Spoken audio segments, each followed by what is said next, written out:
Hi everyone, this is Nail and welcome to my tiny studio. Today we're going to be talking about dreadlocks and the black woman. Yes, we are. But this is not more so a video that I'm just going to speak directly to my sisters, but you can also say this is a video for the brothers as well. And this is about our journey. First and foremost, when a black woman decides that she's going to lock her hair, it's a real personal and spiritual decision.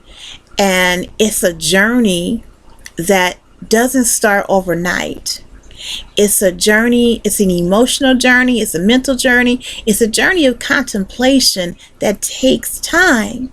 So when a sister decides that she's going to begin dreading or begin to sister lock her hair, believe me, it was a long time coming, and she has considered many things before taking on or beginning this journey.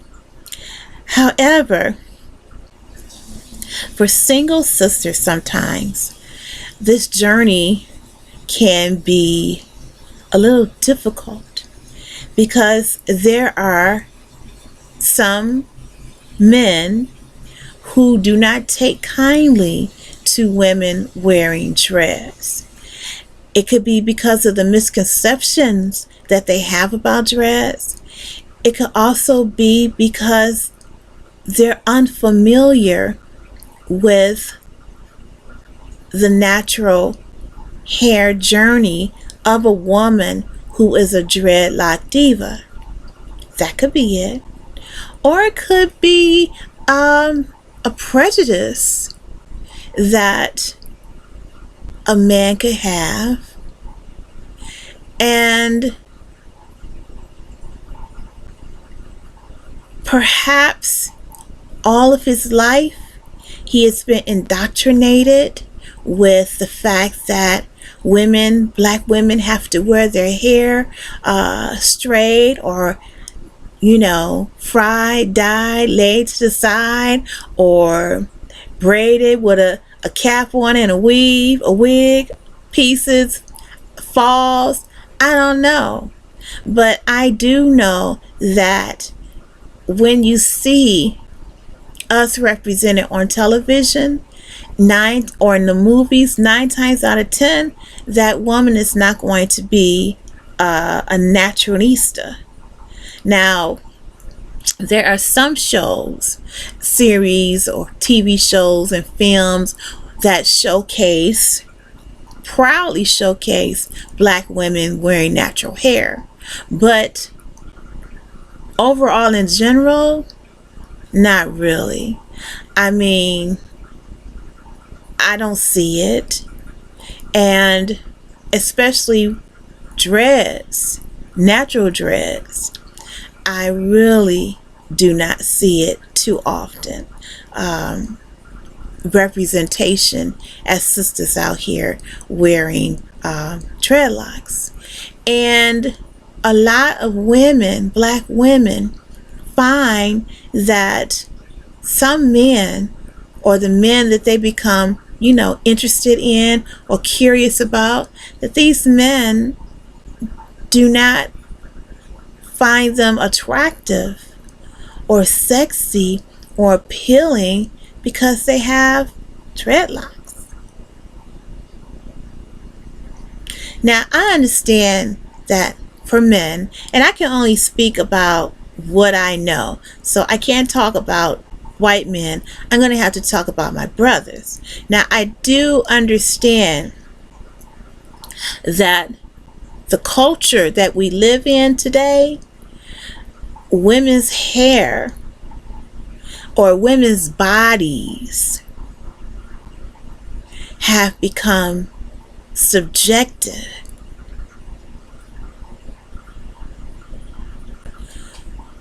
And it's based on the whims of what our brothers are sexually attracted to.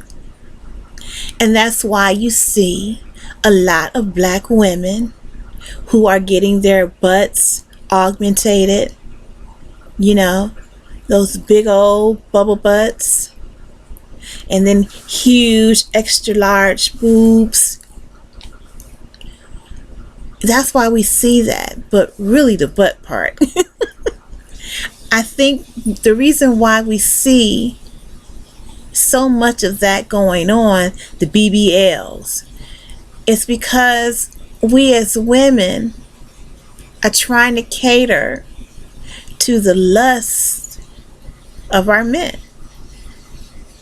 And these days, the lust of our men happen to be in the back seat area as opposed to what's in our head.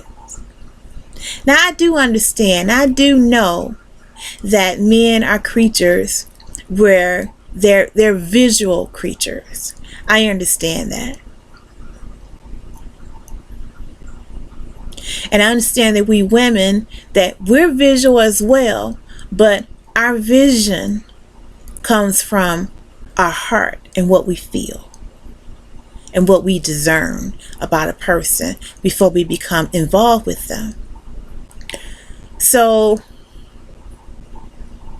if you are a sister who doesn't look like Black China, or you don't look like Kim Kardashian, Kardashian West, and you don't have a huge backside area, you don't have a double Z bosom, and you're not rocking a long weave, I understand that natural sisters like you are being pushed aside. And you're being pushed aside for the women that are surgically augmented and who have transformed themselves into some type of living Barbie doll. And since that is the cultural perception that's being fed and marketed to our brothers these days, being a natural woman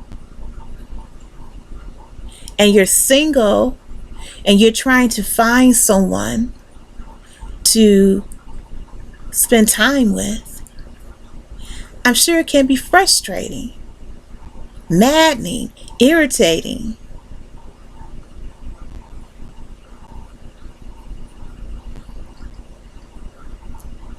But know this, there are brothers out here who do like a natural sister, an all natural sister. A sister who is natural in the backside, natural in the boobs, natural hair. There are brothers out here who adore that and appreciate it and respect it and are attracted to it.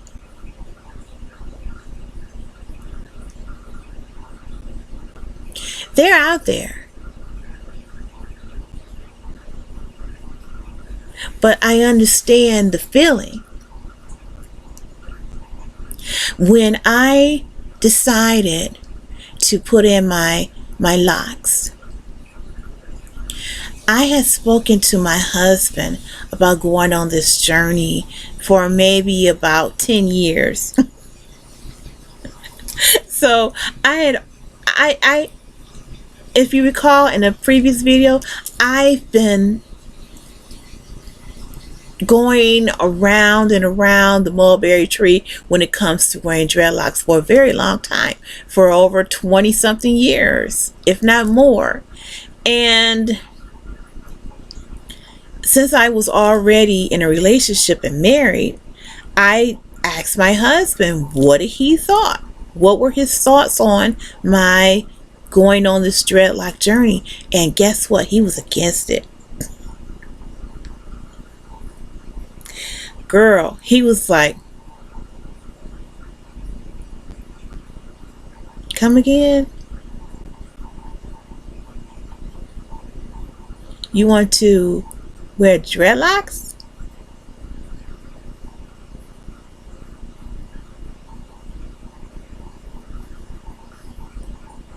I'm not gonna like that.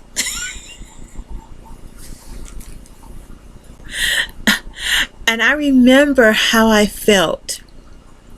I remember my heart dropped because it was something that I really, really wanted. And so throughout the years of our marriage, I would bring it up again. Hey, what would you think about me starting some locks? And he would say, I don't think I'd like that.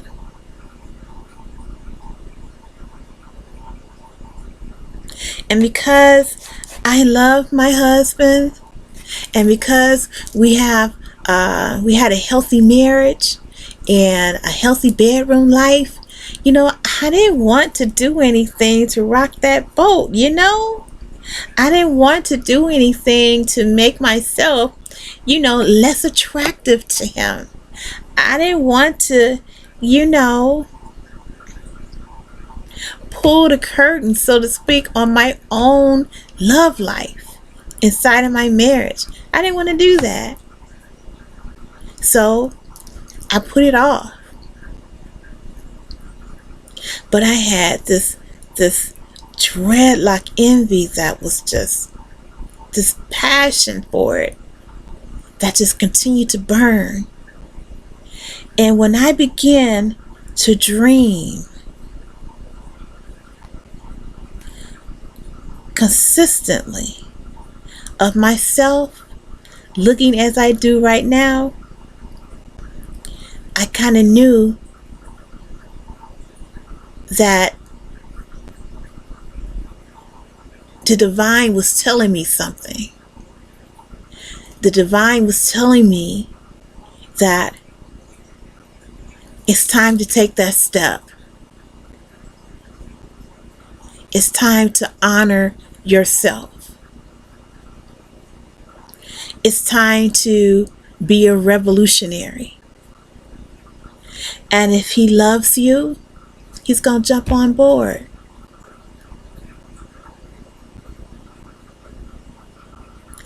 That's what I did. One day I said to my husband, I said, look, I'm tired of going to the salon. I'm tired of getting these relaxers in my hair. I'm tired of it. I'm done.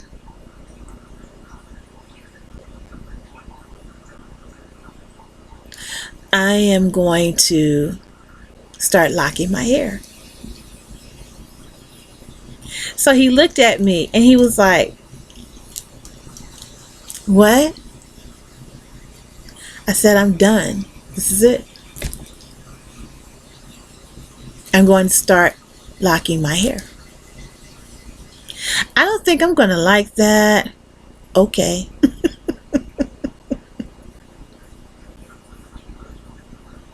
Okay.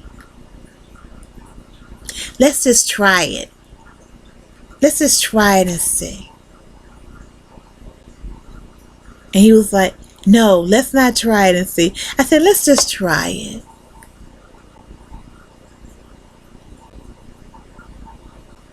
And so he was the person that cut my hair. He was the person.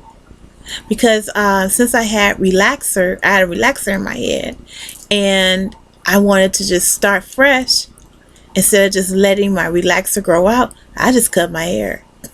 Well, I had my husband cut my hair. And so I want to say for maybe a year, I wore a buzz cut to get started.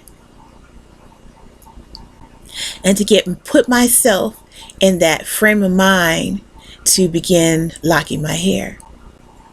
And after a year of the buzz cut, I was ready. And so I started slowly locking my hair. And my hair was maybe about an inch long. And so my dreads were like this small. I call them tiny shrimps. And I started locking my hair. And so my husband has been on this journey with me. And let me just put it to you like this. I started locking my hair in 2002. 2004, I gave birth to my 4th child. So things didn't necessarily end for us in the bedroom. Things were still on and popping, child, on and popping. But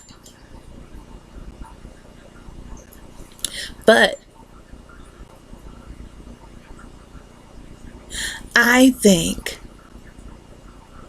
that he saw where I was headed, and he respected me and honored me enough to allow me to flourish and to be able to move forward on my journey, my hair journey. And he has witnessed me doing some of the most outrageous things with my hair when I was a relaxed diva. I have worn every hairstyle that a black girl could possibly wear. He was there for it. So he was just familiar with the nail that he had fallen in love with and was building a life and a family with. And the nail that I was proposing was a stranger to him. Wasn't familiar. But he came around.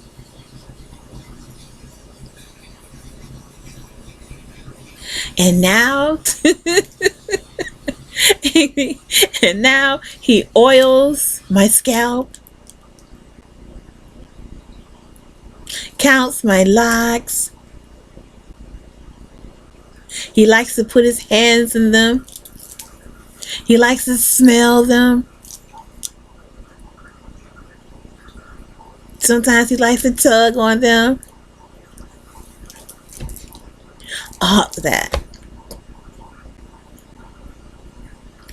And I say that to say this to my Locknista sisters, single sisters. There is somebody out here that wants to play in your locks, that wants to smell your locks, that wants to tug on your locks, that wants to suck on your locks. There's somebody out here who will appreciate you for being you and who will honor your journey. And even though it may seem as if all the sisters who are wearing weaves and falls and extensions or wigs, it may seem as if they're getting the bulk of the guys. And you may feel as if you want to conform too.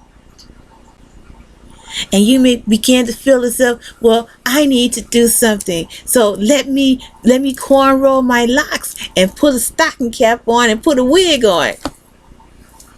Or get a hot weave or whatever they call it. You may feel like you want to do that too because you want to get out here and date and meet somebody and have somebody love you.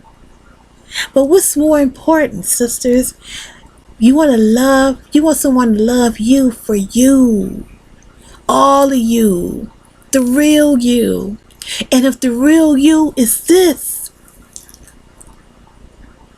Don't settle. If the real you is this, don't put a cap on it. Don't put a wig on it.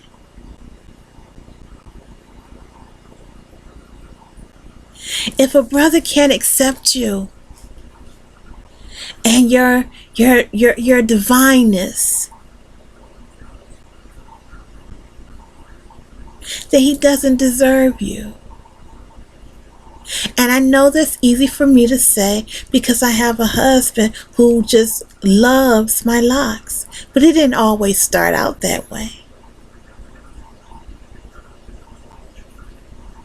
And yes, it may seem as if all the sisters who look like, whose hair looks like Beyonce,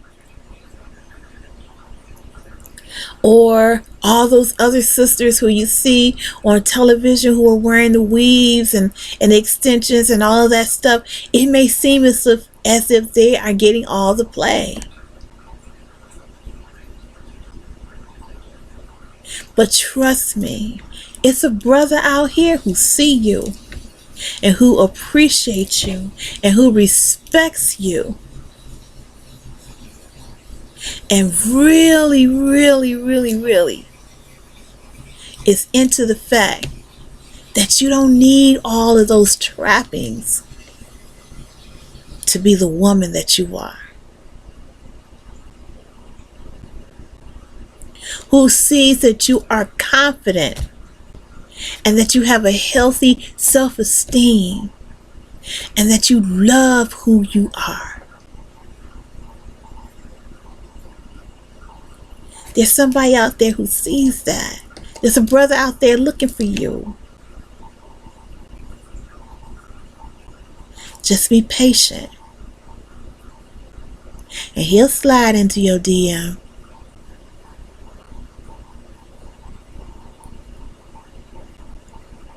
Most definitely. So thank you so much for tuning in to with me in the tiny studio today. And if you are a sister who has locks or sister locks and you're single and you're ready to mingle and you're saying, what is going on? And where's my man at? And you know, are my dreadlocks the reason why I'm not getting anyone, or I don't have a boyfriend or a man or whatever we calling it these days, a friend? And I want you to know something. Don't think like that. No, your dreadlocks are keeping the wrong brother away from you. Your dreadlocks are antennas, but they also serve as a protection and a barrier as well.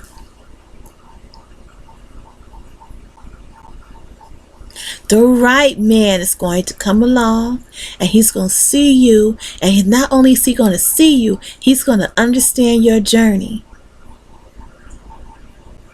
And he's going to understand why you are on the path that you are on.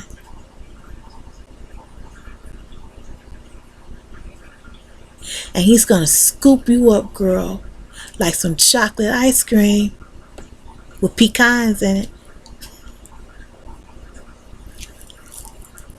I'm out of here. Thank you so much for tuning in today. And if you are new to the channel, go ahead and subscribe, because you will probably see some more funny content like this, which is really not funny, not ha-ha funny, but you know what I mean. Because if you're a dreadlock diva like me, or you're a dreadlock gentleman, we all need encouragement and we all need support on this journey. And I want you to know that you're not alone. I feel you. Thanks for tuning in to my studio, and don't forget to subscribe and like. Have a wonderful day, all right? Bye-bye.